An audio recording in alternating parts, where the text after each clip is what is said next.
Yo, what up, man? It's Scoop Deville. You tuned in to Q104.7.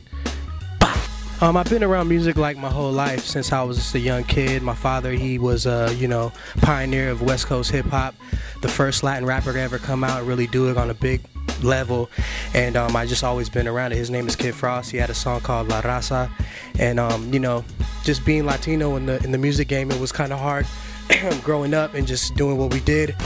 Being a young kid in the game, I just started adapting to everybody, and we were around a lot of, people doing music like Eazy-E and, the Snoops and Dre's and everybody doing their thing. It was all motivational to start doing what I was doing at the time, and my pops always believed in me, and that's just how it was, producing for him and making connections and just always learning my craft. That's always what I did when I was young and just got good at it.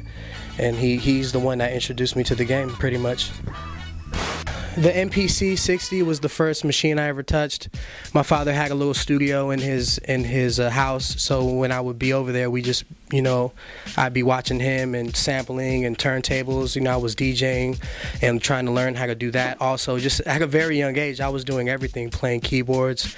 My grandfather was a, very talented musician. Also, he played everything. So I kind of just learned stuff from him and just put it all together. At the end of the day, it was for something special, it felt like. So, it all made sense when I started making music myself. Well, pretty much, we were vibing with the sample when I heard it. I think I heard it in the car or something. I always hear crazy records in the car. So, at that time, we were always trying to figure out the next level of sampling and doing things and, in a hip-hop form. And sampling is never going to leave me. I play my own music stuff too, but I love sampling, so that song just hit me in a certain way and I started vibing with it, created the record, and I knew it was going to be for somebody special, so I was just holding on to it.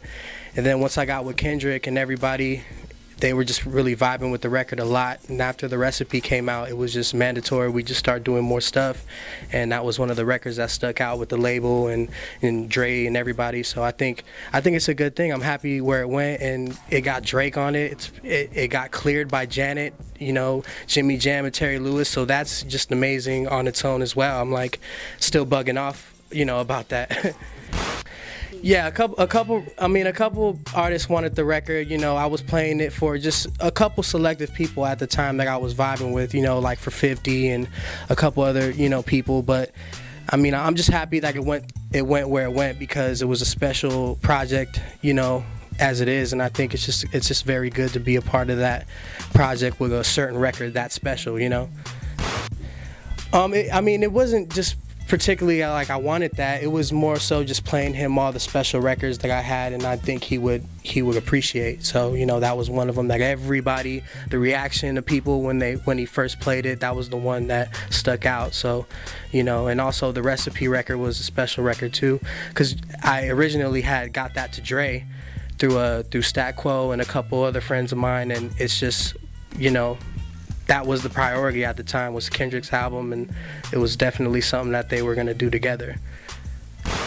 I think I Wanna Rock is probably my favorite because I still hear it, and it's still like very ahead of its time. I think it still can compete with records out today, and it's definitely a special record with Snoop on it. And everywhere I go, it still plays, and it still does the same thing it does to me when I created it.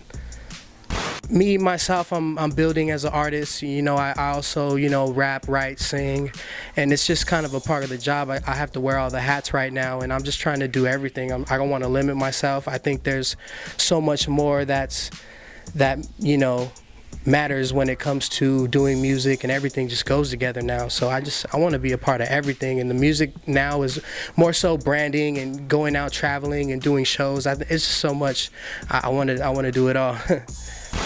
Just keep it moving, you have to learn your craft and stay learning, as I'm looking at things, I'm continuing to still learn what I do, and try to take it to the next level always, and just get good at your craft. And it's definitely it's a blessing to do what I do, and it's all about doing the right things and the right connections. You could definitely take it somewhere, so you just got to stay working, stay focused, if you have a lot of downtime, don't let it go by, because you'll waste everything. That's probably like the main thing I could say. You can hit me like on Twitter, Facebook, at Scoop Deville, Instagram, everything. I'm just all over the place. I have, you can get all my exclusive remixes online at SoundCloud, official.fm, Tumblr. I'm everywhere. Check out everything. If you want to check out the movements, do 1047. Pop. Yeah.